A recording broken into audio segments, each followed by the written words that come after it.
Hello there. Look, I have been reading the book of Joshua. And when Joshua crossed over the Jordan River and conquered Jericho, we speak a lot about the conquering of Jericho, but not only did he conquer Jericho, he conquered the cities, the five kings that were in the towns in the southern Israel there. And then after that, he conquered the big kings in the northern uh, Israel. There's one called Jabin of Hazel. Hazel was like the big city of Israel, that era. It wasn't called Israel. It was called whatever, Canaan during that time.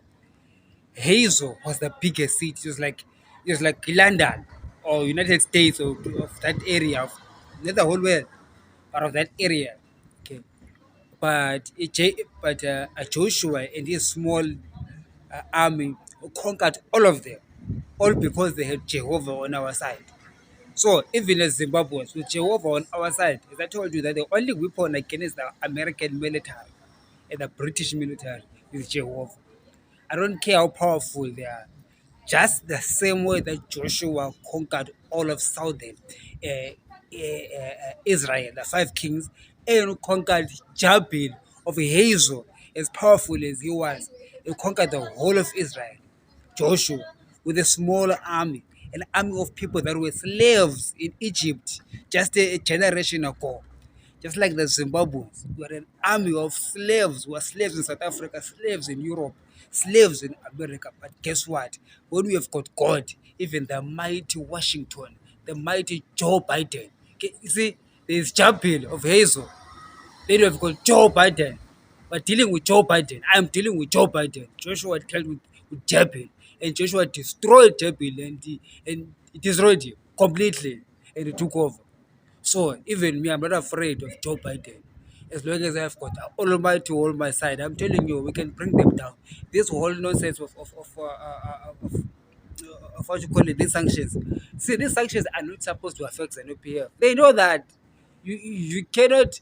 The only thing that sanctions affect the NPF is that the wealth, the loot that is in America and Europe is frozen, but they don't care. They steal some more gold and diamonds under the ground in Zimbabwe. They've got the power. So like sanctioning them is just doing nothing. In fact, the Americans know very well what will happen after the sanction. They know that it's only the people that will suffer, not their friends in ZANU-PF. So our enemies in Zimbabwe, I want to tell you very clear. It's ZANU-PF.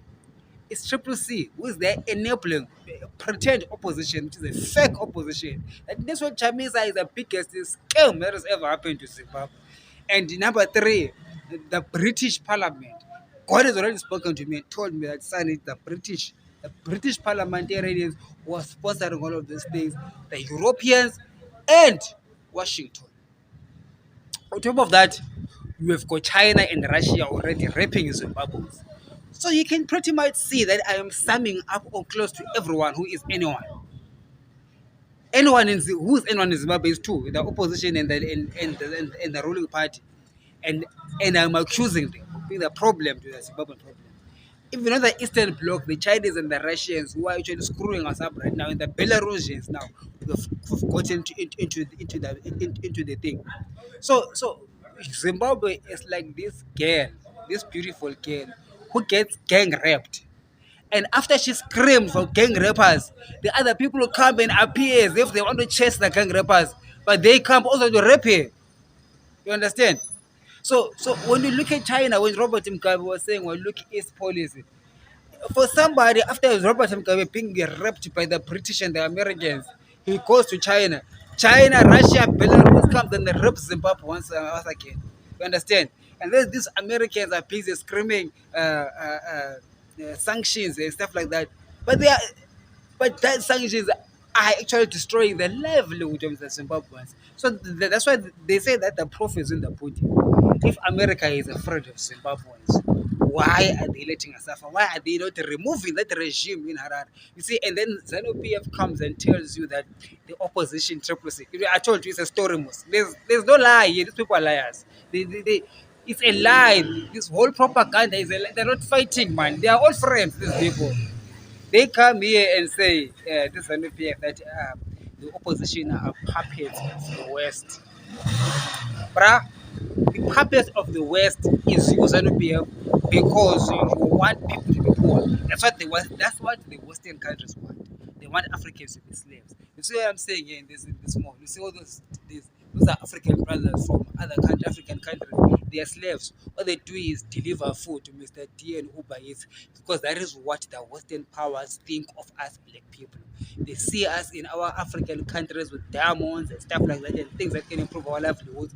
They fight politically through whatever means necessary so that we'll end up becoming the servants, their servants, to save them, the masters. You see me? See, this is not even my name. This shame nonsense is not even my name. It's a name that we adopt here because white people cannot pronounce my real name, which is Ngobani. But then, because this is a slavery word name that we were given just to appease them because that is where they want us to be. That's what they like it to be like. So when they complain about ZNU-PF, ZNU-PF is stealing, blah, blah, blah, when the West does that, they know that they are not going to remove ZNU-PF. Nobody's going to remove ZNU-PF. Which Zimbabwean is going to remove ZNU-PF? With what power? Because ZNU-PF is the military, is the intelligence, is everything.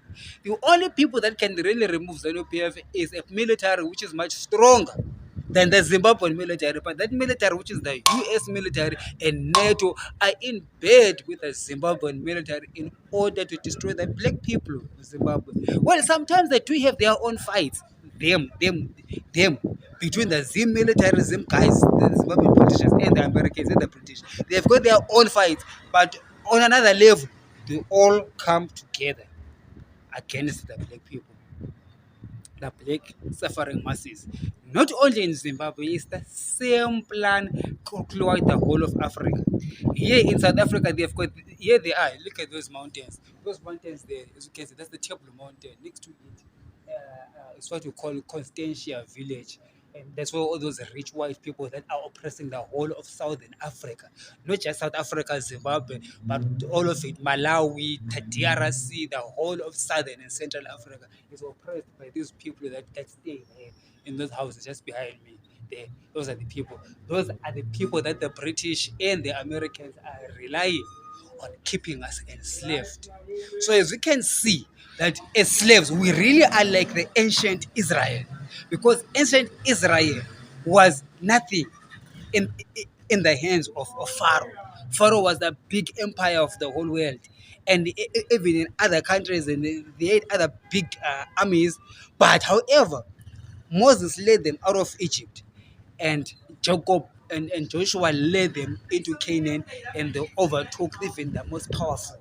So the hope that I get when I'm reading the book of Jacob is that us as black sufferers, Zimbabweans who have been enslaved by these Westerners and their folks and kids and their whatever, their brothers here in Cape Town, we, if we put God first, you hear what I'm saying, my brothers? Because I've realized that there is no physical weapon that we can use against the CIA, against the FBI and the American Empire and the British Empire and the South African apartheid kids who are still here, who are still at it, crushing the Africans. There is no physical we can use except a spiritual weapon. And that spiritual weapon is only one guy. It's Yahweh. It's Jehovah. He has done it before. If he did it for the Jews before, he can still do it with us. If he did it for Joshua, he can still do it for me. The fact that you are ignoring me, as I'm saying that at some point, you will have no choice but to give attention. If really, really God is with us, unless we get to a point where we say, okay, God doesn't like black people. Perhaps it is true that Jesus was a white guy.